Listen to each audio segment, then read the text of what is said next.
Hello दोस्तों, नमस्कार, जय हिंद। स्वागत है आपका हमारे इस सक्सेस माइंड यूट्यूब चैनल पर। अगर आप चैनल पर नए हैं तो आप चैनल को सब्सक्राइब जरूर करें। आज हम बात करने वाले हैं कि एसएससी जीडी में कौन कौन से ऐसे टॉपिक हैं जो एग्जाम में बार बार रिपीट होते हैं। उन्हीं टॉपिक पर आज हम चर्चा करने वाले हैं। तो चलिए स्टार्ट करते हैं। एसएससी जीडी में अगर टॉपिक वाइज वेटेज की बात किया जाए तो यहाँ पे हिस्ट्री में 2 से 3 क्वेश्चन आप हिस्ट्री में पढ़िएगा तो मॉडर्न हिस्ट्री पे ज्यादा फोकस करिएगा।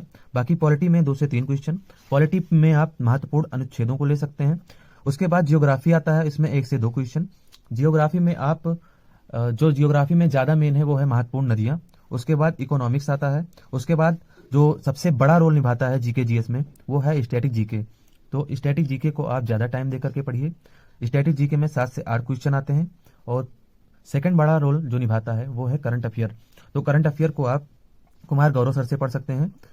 इसका भी 3 से 4 क्वेश्चन का वेटेज है। और अगर स्टैटिक जीके को आप पढ़ें तो स्टैटिक जीके नवीन सर से आप पढ़ सकते हैं। यूट्यूब पर अवेलेबल है, आप सर्च कीजिएगा static GK by Naveen sir, वो आपको मिल जाएगा। और current affair bye Kumar Gaurav sir, वो आपको मिल जाएगा।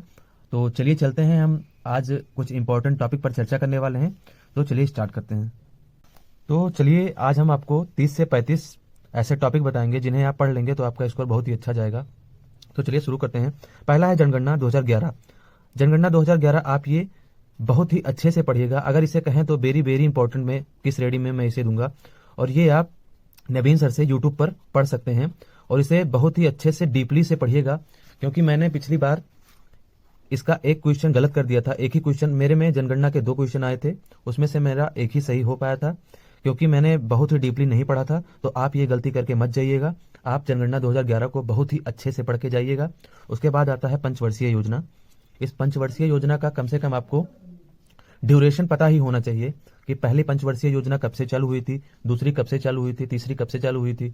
और उसके अंदर जो भी इंपॉर्टेंट है, कम से कम पहली, दूसरी, तीसरी और चौथी तो आप पढ़ ही लीजिएगा। उसके बाद आता है रिजर्व बैंक ऑफ इंडिया, ये भी आप पढ़ लीजिएगा। उसके बाद है दिल्ली सल्तनत। दिल्ली सल्तनत में आता है गुलाम वंश, खिलजी वंश, तुगलक वंश, सैयद वंश, लोधी वंश। तो आप दिल्ली सल्तनत को भी पढ़ के जाइएगा। ज्यादा नहीं तो कम से कम इस 5 के जो संस्थापक हैं उनको तो कम से कम देख ही के जाइएगा। उसके बाद आता है मुगल साम्राज्य। मुगल साम्राज्य को भी आप पढ़ के जाइएगा अच्छे से। उसके बाद आता है महात्मा गांधी से संबंधित तथ्य, गांधी युग। गांधी युग को आप अच्छे से पढ़ के जाइएगा। उसके बाद जैन धर्म और बौद्ध धर्म, ये वेरी वेरी मोस्ट इंपॉर्टेंट है, क्योंकि ये हर एग्जाम में यूपी पुलिस से दिल्ली पुलिस या एसएससी जीडी किसी में भी ले लो तो ये बहुत ही इंपॉर्टेंट रोल निभाता है। उसके बाद आता है शास्त्रीय नृत्य। शास्त्रीय नृत्य हमारे यहाँ शास्त्रीय नृत्य 8 होते हैं। बाकी अगर मिनिस्ट्री ऑफ कल्चर के हिसाब से देखा जाए तो शास्त्रीय नृत्य 9 होते हैं। उन सबको आप पढ़ के जाइएगा और उनसे इंपॉर्टेंट जो कलाकार हैं उनको भी आप देख के जाइएगा। उसके बाद आता है प्रमुख नदियां और उनके सहायक नदियां। उसके बाद आता है महत्वपूर्ण किताबें और दिवस। उसके बाद आता है वस्तु एवं सेवा कर, जीएसटी को भी आप पढ़ के जाइएगा, ये भी बहुत इंपॉर्टेंट है। उसके बाद आता है हरित क्रांति और श्वेत क्रांति, ये भी आप पढ़ के जाइएगा। फिर आता है भारतीय राष्ट्रीय कांग्रेस, इंडियन नेशनल कांग्रेस, ये बहुत ही इंपॉर्टेंट की श्रेणी में मैं इसे दूंगा, आप इसे बिल्कुल पढ़ के जाइएगा। फिर आता है संविधान सभा। नेक्स्ट आता है संविधान सभा, इसको भी आप पढ़ के जाइएगा। उसके बाद ये मोस्ट इंपॉर्टेंट है, महत्वपूर्ण अनुच्छेद, ये आप बिल्कुल भी पढ़ के जाइएगा। उसके बाद आता है राष्ट्रपति और राज्यपाल, इससे जो भी संबंधित अनुच्छेद होंगे उसको भी आप पढ़ के ही जाइएगा।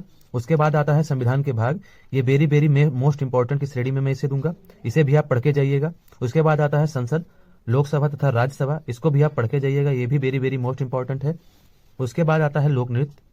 उसके बाद आता है सुप्रीम कोर्ट और हाई कोर्ट, इसको भी पढ़ लीजिएगा और इससे संबंधित अनुच्छेद को भी आप देख लीजिएगा। उसके बाद आता है पड़ोसी देश। उसके बाद आता है पार्क्स एंड बायोस्फीयर रिजर्व, उद्यान एवं बायोस्फीयर रिजर्व को भी आप पढ़ लीजिएगा। उसके बाद रासायनिक सूत्र जो आता है, रासायनिक सूत्र से भी क्वेश्चन बन जाते हैं, तो आप इसे भी पढ़ करके जाइएगा। उसके बाद आता है पद्म पुरस्कार और नोबेल पुरस्कार, जो भी 2023-24 में मिला होगा उसे भी आप पढ़ करके जाइएगा।